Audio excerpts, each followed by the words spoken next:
Unang ang sasalang sa matchup ang final duo na Breka ni Brent at Mika laban sa duo challengers na sina AC at Ashley.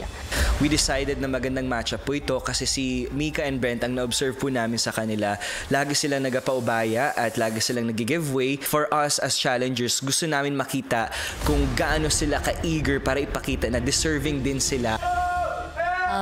Ang Breka po, sila po yung na-rank na pinakamahina during their ranking. And we're very good physically, so it was a good balance between us two. Go.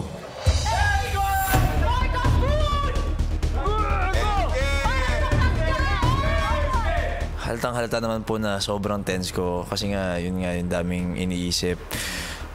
Yung kamay ko din iniisip ko kasi kailangan ko alagaan yung bola, sobrang nginig po ako.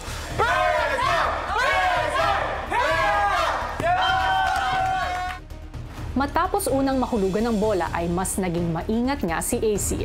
Mika, protect! Touching! Touching! Okay, easy. Careful sa likod mo! Easy, Brent. Easy, Brent. Kuya, parang hindi nag-e-exist yung ibang bagay sa mundo. Yung bahay lang na puti yung nag-e-exist.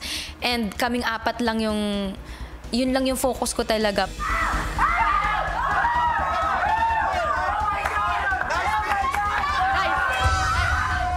Sa puntong ito ay isa na lang ang natitirang bola ni Brent. Medyo gumigitna na yung laro namin, kuya. For some reason, I don't know, parang nawala yung kaba ko. And nagkaroon ako ng matinding fighting spirit. Yan! Huli! Arm out! Mix. Matapos malaglagan ng bola ay isa na lang din ang natitira kay Ashley. Nakikita ko si Mika na parang wala siyang kaba, wala siyang takot. So it really helped me out, kuya. Huli! Sayang! Okay lang. Sige. I really tried my best kasi kuya, gusto ko talagang silang talunin. Hindi na po. Si AC na nga lang ang natitira ngayong katapat ng Breka. Out. Steady ka. Out ka. Good job. Make. Good job. Chine-trigger ko po sila. Yun lang po yung goal ko. As in, tumatakbo po ako. Because sobrang halata na they would get more scared when I would move faster. Good job, Brent. Let's go, Mix. Sa puntong ito ay isang bola na lang ang kailangan malaglag mula kay AC. Let's go! Kuya, sobrang laking pressure nun para sa amin, kuya. Lalo na, malalakas din talaga yung nakatapat sa amin, kuya. Maliksi, si Easy talaga maliksi. Para talaga siyang sumasayaw sa bahay na puti, kuya. We're gonna be here forever.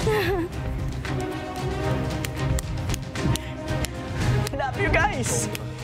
Yung hawak ko ni AC, yung red ball na number 3 na, sabi ko, parang kaya na to.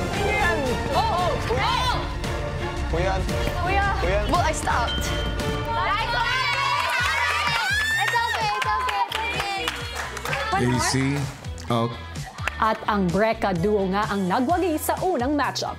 Ang saya namin, kuya. Di lang ako, di lang si Mika. Kami pong mga final duos, kuya.